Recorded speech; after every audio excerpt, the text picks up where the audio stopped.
supplements, appointments, advanced integrative and functional testing, and consultations anywhere in the country, because a lot of places don't get to enjoy the kind of alternative options that we have on the coasts, especially the West Coast.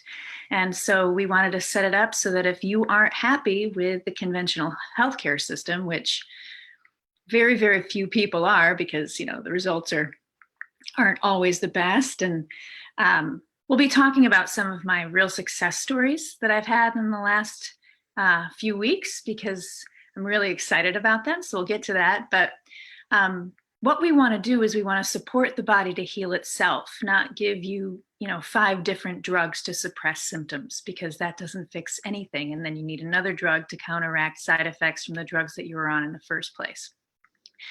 So this episode is a continuation of the last episode that we had, which February is Women's Heart Disease Month, but it's also Black History Month, and it's also Valentine's Day month. And Valentine's Day is one of my favorite holidays. I am a holiday person. And while I'm not super psyched about it being a Hallmark holiday, because I think that, charging $10 for a dozen roses one day and then 70 the next is, asinine, but I won't get into my economic viewpoints on this show. So I think that it's really important for health across the board to talk about love. And you can't separate how you feel in your body emotionally from how your body is reacting physically. And it's interesting because research is starting to collaborate with that, hippy dippy notion, if that's what you want to call it. But if you're sad, you probably don't feel well. If you're angry, you probably don't feel well. If you're depressed, you definitely don't feel well. And so how do we shift those emotions? And we don't even know where they're really focused in the body, right? Because it's kind of ethereal, and you can feel it everywhere if you really pay attention. And so I wanted to finish up the last little bits that I didn't get to in the last episode about nutritional supplementation specifically for cardiovascular disease. I included Black History Month because that group of population in our culture have terrible effects from cardiovascular disease and diabetes, et cetera. And there's most likely a nature, like genetic element, and also a nurture as far as food choices, et cetera. But I think it's important to talk about because we have a whole population of our country. I mean, everybody is really dying of cardiovascular disease. It's still the #1 killer of Americans, but it's especially decimating for our African-American population. Now, what do we do? You can go on beta blockers, and you can go on diuretics, and you can go on ACE inhibitors and ARBs and nitroglycerin and all of these things that are supposed to help keep your heart pumping. And, honestly, there's a time for heart surgery. If you have an occluded artery, it's probably a good idea. That's the best of conventional medicine. And they're making inroads in how to, restructure the heart and help with aortic dilation and angioplasties, et cetera. So that is a really amazing piece of medicine, but I'd also like to think of it as the last resort. And so how do we prevent these sorts of, and cardiovascular disease is a lifestyle disease. It's based in how we live our life. And I don't think I've confessed my love for Louise Hay. I think she passed last year or the year before.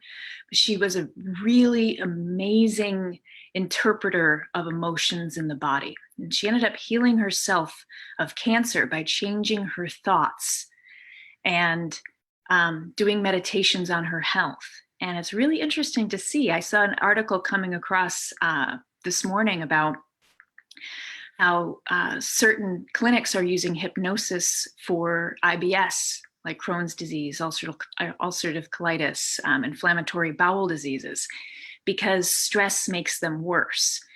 And I mean, stress makes everything worse, right? But there's also an undeniable connection between gut health and stress. and emotions. And so there's also certainly a connection between emotions and your cardiovascular health and your heart health. And if you could, I mean, when you get stressed, what happens to your heart rate? It increases. You know, what happens to your blood pressure? It increases. And so there are actions that happen in the heart based on the emotions that you're feeling and the hormones and the neurochemistry that follow. And so to finish up what we were talking about last time, as far as nutritional supplementation for what we generally think of as cardiovascular disease. So we've got hypertension, high cholesterol, atherosclerosis, which is like hardening of the arteries, and deposition of plaque in the arteries. And, you know, some of the arguments that can be made against, you know, alternative medicine or functional medicine are that there's no research, which if you can put a search engine into, if you can type a search into PubMed, you'll find research. There's plenty of research out there that things like berberine work just as well as metformin. And I think that if you can, you know, read, then you can figure out that there is plenty of research out there for what we do. Not for all things. Like there's some alternative practices that aren't well researched, but they still work for people. And that might be the placebo effect, or that might be tapping into the universal elements of energy exchange and, you know, seeing God, or however you want to look at that. But our idea of research can be very, very limited. As far as there's hospitals out there that limit what their medical teams can actually read for research. And so I did a personality test with my brother this last weekend, and it was the 16 personalities, and I think it's 16personalitytypes.com or something like that. And it takes about 9 minutes to do, and you answer certain questions. It's very, very easy, and they kick out this report based on, I think it's Myers-Briggs, and they give you a really good look at your personality based on whether you're an introvert or an extrovert, etc. And the one that I got was the campaigner, which was interesting because it said that part of that was the diplomat. And while a lot of that report was very true, and I thought it really was interesting to look at my personality and how it affects my life and how I make choices based on it, and things that I've done, like, oh, that's true. But the diplomat thing, not so much. And so I'm trying really hard right now to be diplomatic about this, as far as research and what our conventional medical system is doing, and how hard they are lobbying against there being alternatives, even though those alternatives are viable. And in most cases, they work better. So I think that was pretty diplomatic. I'm trying, you know, maybe like a butterfly, I'll grow into these things. So one of the other complaints or criticisms about alternative medicine is supplementation. And people say all the time, well, you know, I eat really well, and so I'm getting all of the nutrients that I need from food. And that is just crazy. And this is why. First of all, our food isn't as nutritious as it used to be, because of corporate farms, because of picking food before it's ripe and then shipping it. My favorite company, Monsanto, has recently started, I don't think they're called Monsanto anymore because they were bought because their public image was so bad. They had to change their name because everybody hates them. Anyway, they've started splicing latex genes into tomatoes so that they can get shipped better and they don't lose as much of their product when it gets shipped because it doesn't get smushed underneath all of the other tomatoes. I'm in California and we drive down the 5 and you can see these huge trucks just full of tomatoes, and you wonder, like, how I mean, you got 1,000 pounds of tomatoes on the bottom one. And so now they're, you know, splicing it to make it more resilient. But what about people with latex allergies? And is that really good for your body, do you think? to pick something before it's even ripe. So that's one piece. The other piece is that the recommended dietary intakes are the bare minimum of a nutritional substance needed for a person, 50 years ago to not express disease. That means when you have a 60 milligrams of vitamin C be recommended. So Tang has 100% of your recommended daily intake of vitamin C. 60 milligrams is the bare minimum for someone, 50 or 60 years ago when they started doing this research, to not have their teeth fall out, hair fall out, and develop sores all over their body, which we know is scurvy, right? So British sailors had the nickname limeys because they sailed with limes, because they recognized that if they ate limes while they were out to sea, then they didn't get scurvy. And that's because vitamin C keeps the body's collagen healthy. And so if you're getting an immune system and stress response, et cetera, it's a hugely important vitamin to have. And humans are one of the only animals that can't make it. We lost our ability to make it. So in research, these, again, gotta love scientists. When they stress animals, they watch their levels of vitamin C production skyrocket because it's so protective against stress and oxidative stress, and supports every tissue of the body. Now, I take a lot of vitamin C. If you take too much, you can get explosive diarrhea. So in that case, back off a little bit. But I would say that a good 5 grams, instead of 60 milligrams, 5 grams is what I would recommend to the average person who doesn't get sick a lot, who isn't under a lot of stress, doesn't have allergies, and certainly doesn't have cancer, doesn't smoke, eats really well. Like 5 grams of vitamin C can help just support the body in ways you wouldn't believe. And it's water soluble, and so you're not going to get toxicity from it. You might get a little bit of loose bowels, but that's called bowel tolerance. And so you back off a little bit, and then you just take as much as you can absorb, because it's going to help you look younger. It's going to help your body work better in a lot of ways. And so selenium is another really important nutrient for cardiovascular health. And vitamin C is for your tissue integrity inside your vessels.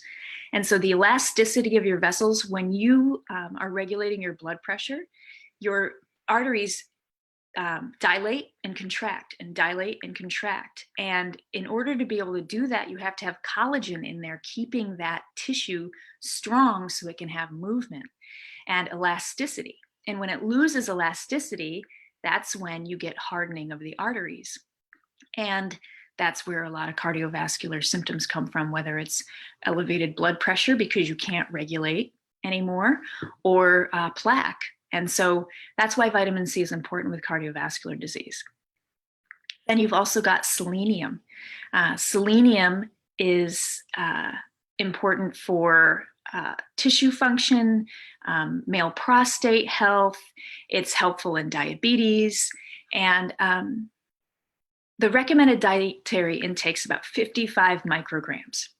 You can't get selenium very easily. A lot of minerals are found in nuts, but it's highest in Brazil nuts. And so 1 Brazil nut a day will give you your recommended dietary intake of selenium. Another really important thing selenium does is it helps make glutathione in your liver. Glutathione is the #1 antioxidant produced by the human body. And if you aren't making it in your liver, then you're not helping it. Glutathione is used to recycle a lot of the other antioxidants that you have to protect your body from oxidative stress, from toxicity and toxicants and things like that. And so 1 nut will give you the recommended dietary allowance, or 5 eggs. Now, eggs aren't the devil anymore, but not many of us can eat 5 eggs. When I dose selenium, I usually do 400 micrograms because our minerals are pretty universally deficient in the human body because of food intake. And I guess now is a good time to talk about, what do vitamins and minerals really do? Well, they're cofactors. you are a very, very complex combination of enzyme systems and structures that run the body. And let's do a little anatomy, physiology, biochemistry lesson. Your cells all have DNA in them. We probably remember that from biology. Now, do you remember that DNA produces RNA, which then goes out and helps code for proteins? Those proteins are structural, but they're also functional. And so structural proteins are like, keratin in your hair and your nails, and collagen in your skin and your bones, and muscle fibers like actin and myosin. So those are structural. And then you have most of the others are protein pumps and enzyme systems that tell the body how to work. And so your DNA is translating into these things that show us or create how we look on the outside, but also how we function on the inside. And those enzyme systems need cofactors. And so do receptors, like the insulin receptor needs vanadium and chromium to work well. And if those minerals aren't present, then that insulin receptor isn't as able to recognize the insulin and get the glucose into the cell. And that's why chromium is supposed to help with type 2 diabetes and weight loss, because it's helping that insulin receptor work better. B vitamins are very similar. B vitamins help you shuttle sugar and what we're using for fuel in our cells into the mitochondria, which are the powerhouses that make ATP, which is what our bodies run on. And so if you don't have good levels of B vitamins, then you're not able to shuttle, or carnitine or other things. These are all cofactors that help our protein systems work better and our DNA work better. And so that's why it's important to have good levels of them, because they help everything be optimized. And so resveratrol, we talked about being really helpful for blood vessel health. It's an antioxidant. It's good for tissue structure. And it's protective against heart disease. And there's great research about this. And that's why people are like, well, red wine at night is high in resveratrol. One glass of wine a day can help decrease heart disease. Well, it's got bioflavonoids in it called resveratrol, and along with others. But a lot of the studies that have been done show that if an average person is about 170 pounds, then they need 200 milligrams of resveratrol a day to have that heart protective effect. And the average glass of red wine has about 2 milligrams of resveratrol, which is like 100 glasses of wine a day, which not even my brother can do. So that's why it's important to supplement, because when we want to have pharmacological effects of nutraceuticals, you have to hit good dosages. Now, the cool thing about nutrition is that it doesn't just put a Band-Aid on something. It actually heals from the bottom out. So you can replete your body. You want to hit high levels just to give your body what it needs for most things. And that's why it's important to work with someone that knows what they're doing, rather than just take an ass load of everything at once. Because with the way that our genes work and our enzyme systems work, if you preload something and it gets stuck, then it can have a bad effect, because it's not able to go down the enzyme systems for whatever reason when there's backup, especially with like genetic slowing and toxicity, etc. So you want to work with a professional before you just, take every vitamin under the sun. Plus, that's expensive. But it's important to get those repletion levels up, and then you can drop down to normal, supplemental levels where once you're feeling well. But nutraceuticals can be used in a physiological and pharmacological way. Now, not only are toxins and our foods not, as nutritionally replete as it once was, pharmaceuticals actually can decrease certain nutrients in the body.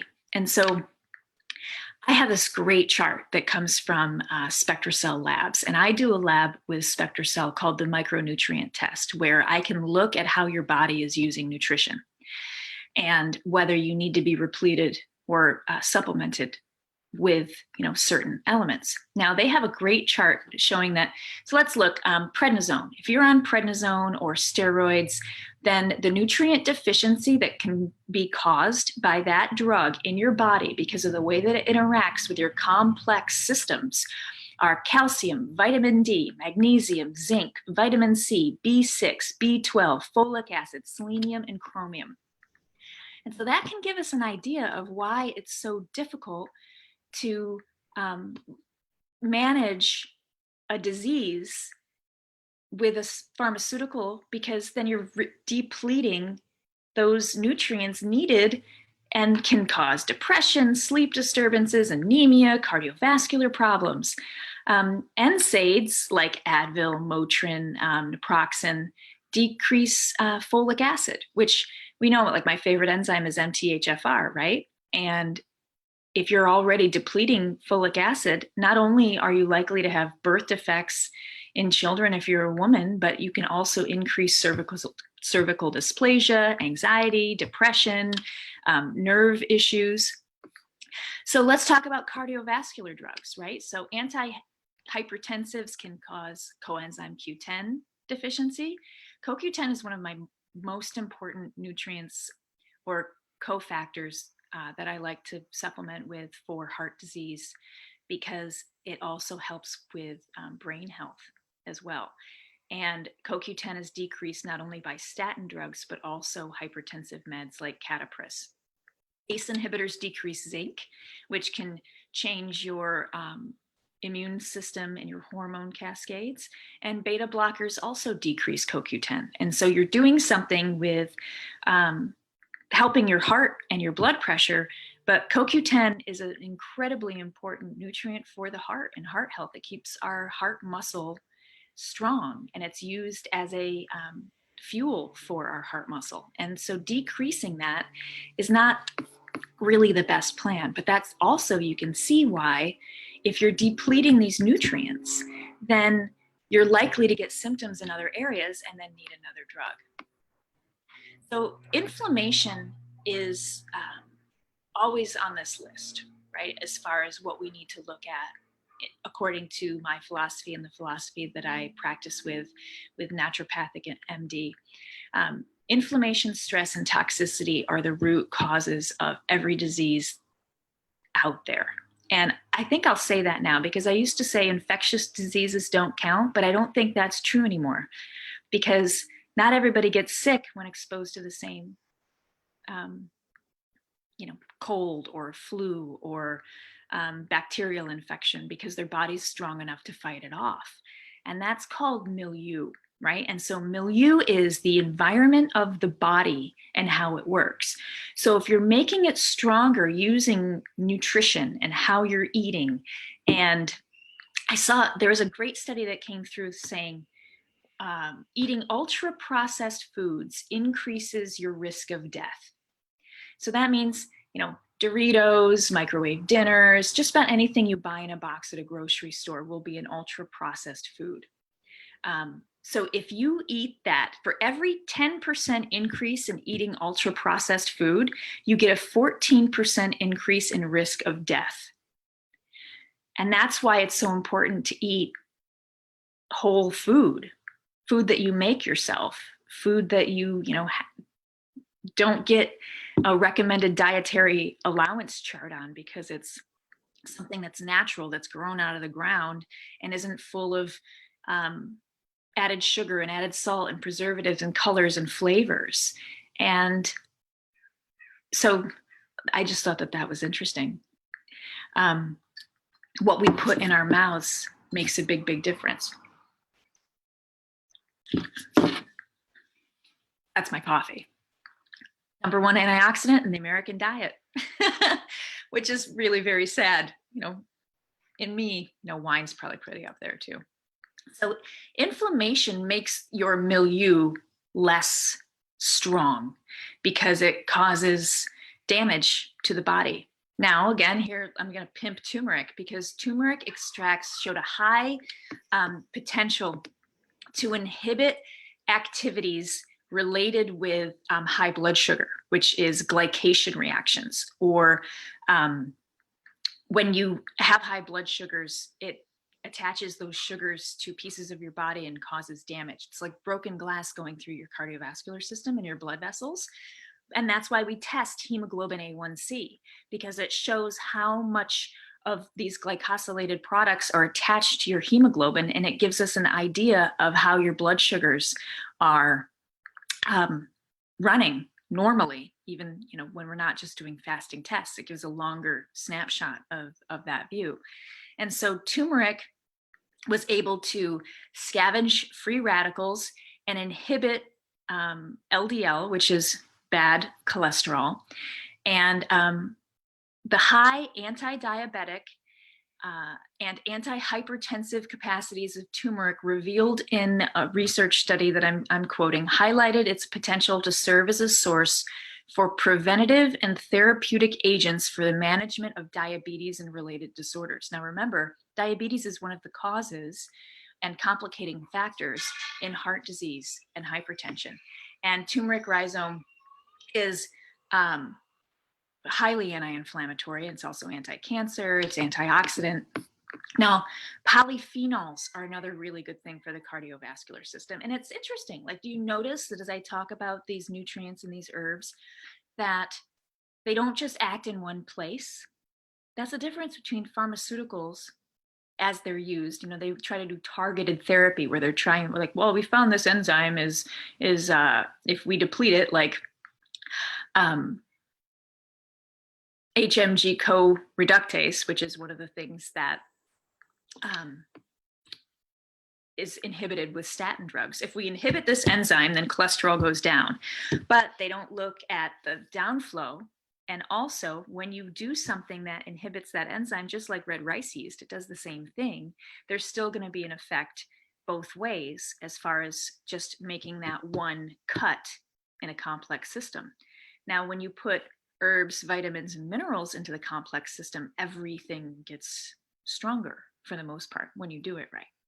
So polyphenols like turmeric, green tea, and resveratrol have an effect on helping reperfusion. When you don't get enough blood flow to an area of the heart and the brain, that's a heart attack and a stroke. So those three things help with blood flow. They help lower cholesterol. They help lower hypertension. They decrease inflammation. They help with atherosclerosis, and they also improve age-related changes. And so that means that as you get older and everything starts to go to hell, those three things have been proven to really help slow how fast you're aging. Isn't that what we all want, right? So if you want to misbehave and eat cookies whenever you want and eat those ultra-processed foods, then turmeric, green tea, and resveratrol are things to implement into your diet. Now, resveratrol's in blueberries, grapes, green tea, we know green tea, and turmeric is in a lot of like Indian food and curries. But I recommend, because of the state of the world and how all of these issues are compounded by other effects in the environment, that you can take them as supplementation and just give yourself that little extra boost.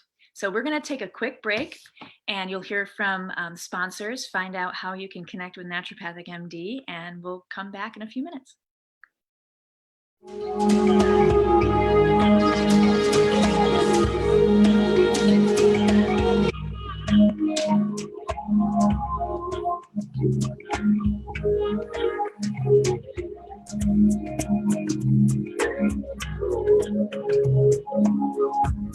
Do you remember the last time you felt healthy and energetic? What would you do if you could regain your health and feel good again? Enjoy spending time with your family? Take a trip. Get back to being active and doing the things that you love. Naturopathic MD can help because we practice natural, functional, logical medicine. Have you ever cut yourself and taken a prescription to stop the bleeding, but the cut stayed open? No, because your body can heal itself. Cuts are usually easy to heal, but chronic diseases like diabetes, heart disease, and digestive problems need the expert support we can provide. Are you ready to take action and get your life back? Sign up for one of our elite concierge programs today.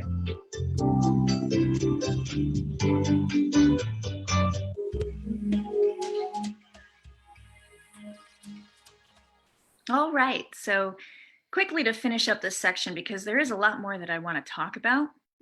Other good supplementation for cardiovascular disease are acetyl L-carnitine, because it helps with hypertension and insulin resistance. Olive oil, 2 to 4 tablespoons of olive oil can help with heart disease and atherosclerosis.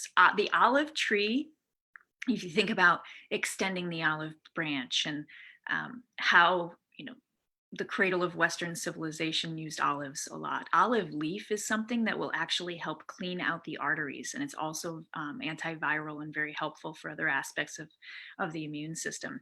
So the olive is one of my favorite plants because it's so healthy for you. Garlic at 500 to 900 milligrams every day can help make your blood thinner so that you're less likely to clot.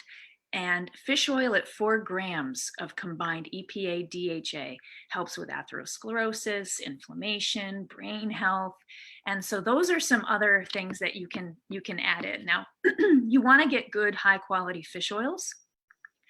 And otherwise you're getting little rancid fat pellets of death because you're getting like low quality, heavy metal containing fish oils.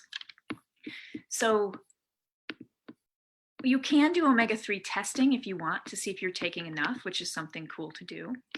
But let's talk now a little bit as we a pretty good foray into cardiovascular disease, right? You want to do your magnesium to help with stress and help your vessels be able to dilate for hypertension. You want to have good liver health, take your fish oils, take your polyphenols and your anti-inflammatories. And there's combinations for hypertension that I've used for years to help people get off of their hypertensive meds. And so those are an option too. And so if you want to contact us, you can email concierge@naturopathicmd.com and we can help you find alternatives because they are out there. And cardiovascular disease is still the #1 killer of North Americans. And so it's something important to pay attention to. But you also, I was talking about Louise Hay. So she says that hypertension is something hurtful in the past that you can't let go. And exploring that aspect of your emotional response, to how your body is reacting might be interesting as well. She looks at the body like a metaphor and she tries to translate our emotions into how our bodies are reacting. And while it's not perfect, I think it's a nice guideline, and we are seeing how the brain and the body and the emotions, you can't separate them, even with science. So now I want to talk about, Valentine's Day and love and all of that happy crap, because I think that you can't live without love, right? And you sure as shit can't live without sex. I think that orgasms are one of the most important vitamins or supplements that you can give yourself, either alone or not. So, because it just changes the energetics of the body and how the blood flow is, and it releases oxytocin. And I wrote an article. If you Google my last name and oxytocin, you'll find an article that I wrote for the NDNR about novel uses of oxytocin. We think of oxytocin as, the bonding hormone between mothers and babies, and what helps. Pitocin is a pharmaceutical way of using oxytocin to push childbirth and speed childbirth. But there's so many other aspects to it. And one of the things that oxytocin can do is significantly help with female libido. Now, libido is dependent on a lot of things, right? So that's your sex drive. And so testosterone levels are certainly really important for that. Obviously, there's an emotional content for it. Now, some men may disagree with me, but emotional connection and closeness during a sexual experience will improve the sexual experience. And that's, an emotional response that is felt in the body. And oxytocin is one of the neurochemicals that helps with that bonding. It helps with pair bonding, and it also helps with anxiety. And a lot of people have anxiety about sex or hangups that come from, childhood or religion or, whatever. It's something in our American culture that has a lot of baggage, and freeing yourself of that baggage and enjoying that aspect of a healthy adult consenting life can be tremendously healthy for your body. And oxytocin is something that I've prescribed for women that have trouble either orgasming or have too much anxiety about the process to enjoy sex, to help them to enjoy it and get it on. And I mean, that's an important part of human health and human life. But that hormonal balance isn't something that you just want to tweak all the time or take a drug all the time. We obviously want to explore the underlying reasons of it and address those. Now, another really interesting part, since we're talking about sex, men who have impotence younger, or the younger that you have impotence, it indicates how much cardiovascular risk you're after or you have, because the blood vessels in the penis are smaller. And so if they start to become occluded by plaque, then your larger vessels are too, but with decreased blood flow, that's where we see an inability to perform, right? And there's stress response with that as well. And so oxytocin can certainly help. It's good for PTSD. It's good for depression and anxiety. And it's like it's like prescribing love. And the more that you can make oxytocin yourself, obviously the happier you're going to be. But there are some people that can't make it quite as well. Now, the only people that react negatively to oxytocin are borderline personality disorder. So if you've been diagnosed with that, then it's not something that is going to work for you, and you're going to have to explore other options. It actually has an opposite effect, which I find absolutely fascinating.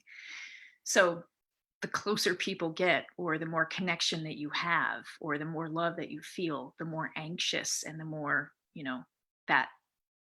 that symptom and that personality disorder gets expressed. Isn't that interesting? So one of the cool things about oxytocin is there is a certain bacteria in the body that helps produce it. And so you can actually support that microbiome aspect and be able to produce oxytocin better. And you can take supplements to help address that, which brings me to the microbiome. And I really love this because, 15 years ago, gastroenterologists didn't even prescribe probiotics because, why would they, right? And so that's the cool thing about science, and it's the cool thing about progress. When my brother and I like to say, welcome to the party, boys. We've only been doing this for 15 years. Glad you got on board, right? So the microbiome is being studied because we see its importance in cardiovascular disease. There's certain bacteria and plaques. Plaque is a biofilm. And I can't really get into biofilm very much, except that it's bacteria encased in proteins and fibrinogen so that it can hide from the immune system and not get attacked. Plaque is a biofilm. And so in the mouth, but also in the arteries. And certain bacteria in the plaque in the arteries make it more likely to break off and cause things like heart attacks and strokes. And biofilms also are being explored as having a role in promoting autoimmunity, which is interesting too, because the immune system it's attacking itself because of different cellular mechanisms. and it's pretty fascinating. And it's one of the forefronts of research as well. And so the microbiome and the bacteria that we carry in our bodies have a tremendous effect. Certain bacteria in the gut promote depression, anxiety, cardiovascular disease, not only GI disturbances. And we know, and we've known for quite a while, that bacteria in the mouth and inflammation in the mouth and gingivitis and that sort of thing can increase diabetes and cardiovascular risk as well, because the microbiome that we have in our body, it changes from area to area, because we'll have different ones in our sinuses, different in our mouth, different in our intestines, different in our genitalia.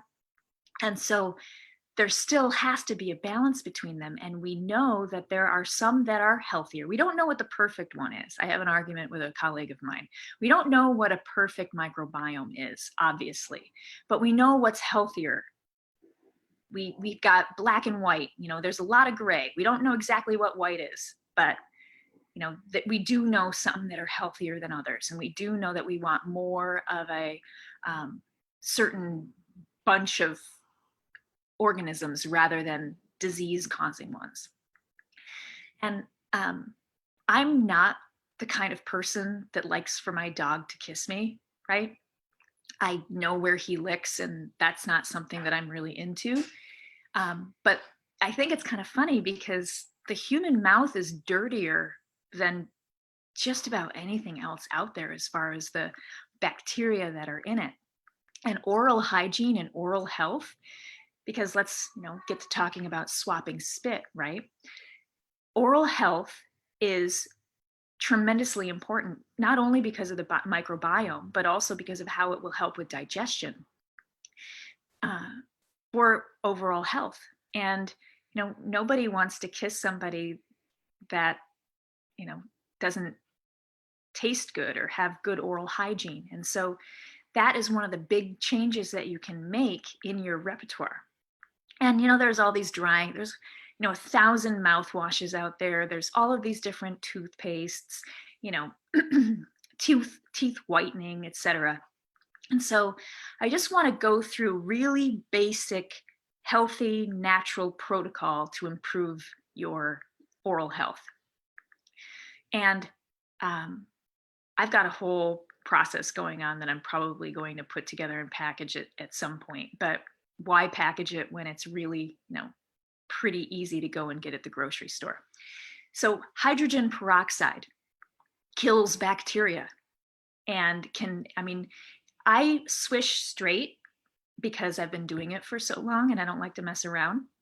But if you dilute a little hydrogen peroxide and you swish it in your mouth, if you have deep pockets, then it will, it can be quite stimulating, let us say. So diluting it a little bit will help, but it can, as you swish, it's a way better mouthwash than, Listerine or Scope or, Rembrandt or all of those toxic, nasty, fruity things, because it's actually going to be killing bacteria in a way that doesn't dry out your mouth and cause damage to your tissue like alcohol will. And it's also clean. It's an oral debriding agent, which means that it eats away unhealthy tissue. And it also will kill a lot of the bacteria in the mouth that aren't supposed to be there. So you can swish with hydrogen peroxide and it'll foam. It's kind of neat because when you have that happen, you know that it's actually working. The other thing, and it's cheap at any store, you can go and buy some hydrogen peroxide. Then you've got baking soda. Arm & Hammer has a baking soda and hydrogen peroxide toothpaste, but and it's one of the ones that I like to use because I feel like it works well, but they have all these nasty toxins in them. So when I travel, I do that. But why not just use baking soda and hydrogen peroxide? Baking soda will help whiten teeth, just like scrubbing pans. It helps whiten teeth. And it also helps decrease acidity in the mouth because it's a buffer. And a lot of acidity helps cause inflammation. So we've heard where we want to eat, so we're having more alkaline, right? A lot of the acids produced by bad bacteria in the mouth can eat away enamel and cause cavities and inflammation. So just brush. I stick my toothbrush in the box and I brush with the baking soda. Another really easy thing. Now, coconut oil. At the end of that, so I usually swish first, do the baking soda, then the coconut oil. Take a tablespoon or a teaspoon. I mean, depending on how crazy you really want to get. Take the coconut oil and, chew it. You can use any kind of oil really, but let it warm up in your mouth and then swish it. This is called oil pulling, and it's an ancient Ayurvedic thing. The Ayurvedics, they really knew what they were freaking doing, right? Think about these medicine systems that have been around for 4,000 or 5,000 years. And like acupuncture and traditional Chinese medicine and Ayurveda. And you've got these incredible medicines that come out of Ayurveda as well, like tulsi, curcumin, etc. And so oil pulling helps pull other bacteria out of your mouth and helps heal up tissues, because bacteria can get stuck on your teeth and in the pockets. So you don't swallow it. You can swish for as long as you want. I know someone that gets in the car, puts coconut oil in his mouth, gets in his car to drive to work. At some point, 10 minutes later, spits it out the window or, on the ground. So you don't have to necessarily just sit there and swish for 10 minutes in your house if you don't have time. Be creative. But you want to spit it out because it's very detoxifying. Oil will absorb a lot of things. It's kind of a solvent, so it can grab onto those bacteria and then you spit it out of your mouth. And it's also really good for mucosa. I mean, coconut oil is a great natural lubricant for sexual relations too. That doesn't have crazy stuff and chemicals in it that you would get from something like Astroglide, etc. And it's really healthy for the mucosa. Coconut oil has something called monolaurin in it, which is antiviral and healthy medium chain triglycerides. And so not only is it good for internal use because it's good for your body and your health nutritionally, but also externally, it's a great way to soothe tissue and moisturize, etc. And the other thing that I really like is charcoal, because again, it's detoxifying and it can actually help whiten your teeth as well. So activated charcoal is something that I enjoy using, and you could even mix that into your coconut oil and really get a good oil pulling experience and whiten at the same time.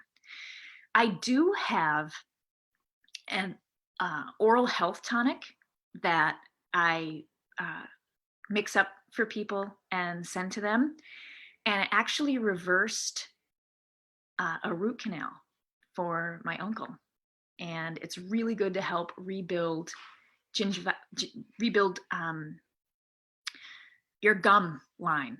And it's really super anti-inflammatory, nutritive. It's all herbal. It has a little bit of alcohol in it, but it's mostly herbal. So if you want to know about that oral rinse, so that works like that ends it, right? So you've debrided, you've gotten rid of some plaque, you've whitened, you've made it made a more alkaline environment, you've helped decrease the acidity and decrease cavity production, and then you can oil pull and help nurture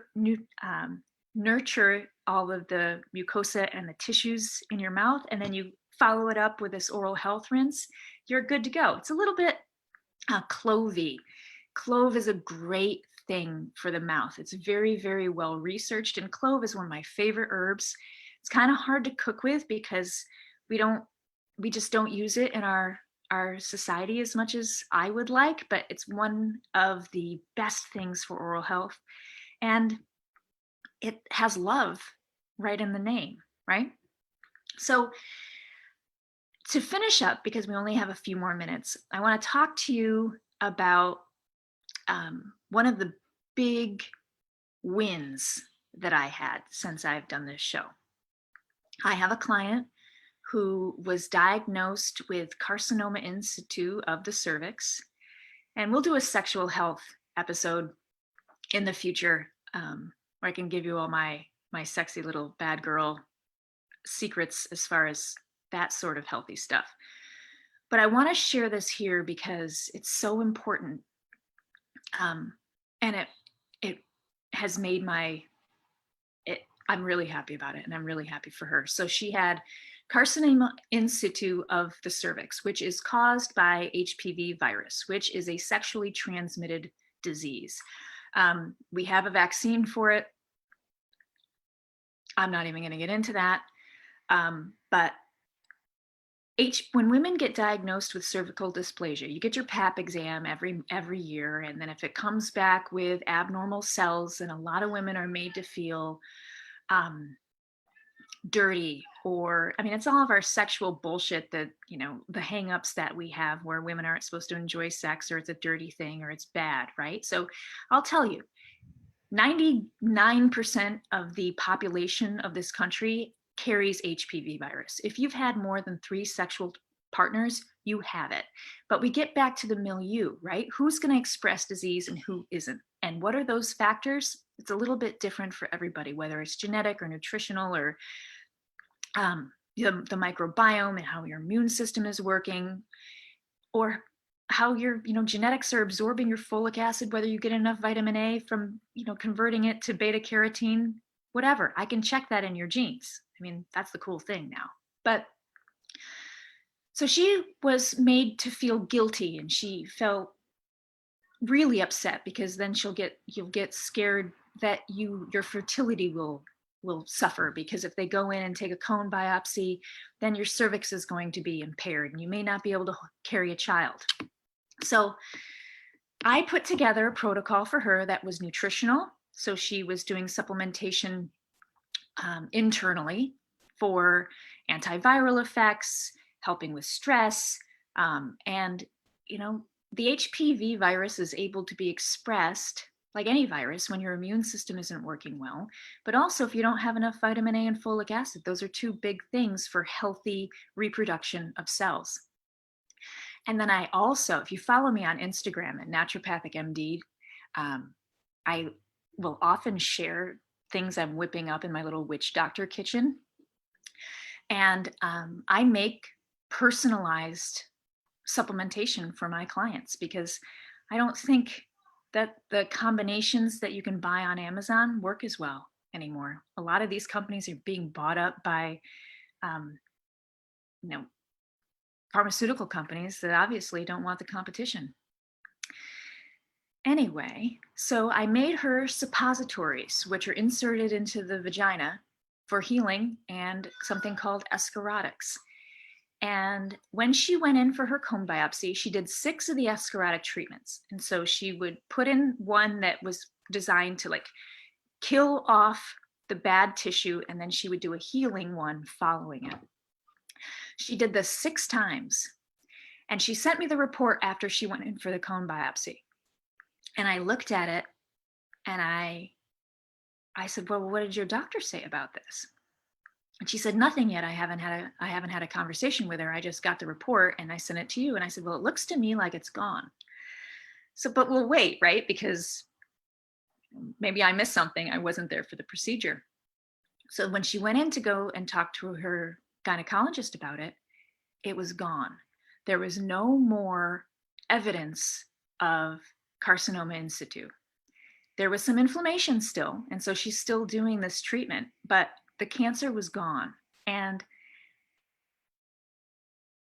if I could shoot off fireworks, I would, because this is a young woman. She doesn't have to worry about the integrity of her cervix anymore. She doesn't have to worry about this cancer that's in her body. And she did a really, really amazing job, because she dealt with the stress, and she did her supplementation, and she was a great compliant patient, and I'm so happy for her. So that was a big win. And we'll talk about healthy sex at another time and how to decrease exposure to those things rather than just doing prophylactic doxycycline or other crazy stuff so that you can go and enjoy yourself. But especially with Mardi Gras coming, I'm really happy that that happened for her. And it just goes to show the power of the medicine that we do. Now, I hope you all enjoyed this show. And this has been the Bad Girl's Guide to Living Well. My name is Dr. Heather Dowen. I have a website, naturopathicmd.com, that's a companion to this podcast. And you can follow me on Instagram at naturopathicmd. And you can see how the little life hacks that I do and products that I use and recipes that I cook and things that I recommend to help you to still enjoy your life and not have to live like a monk or a nun or a saint and not cause disease in the long run. I'll see you next week at 10 a.m. Pacific Standard Time. The Bad Girl's Guide to Living Well. Join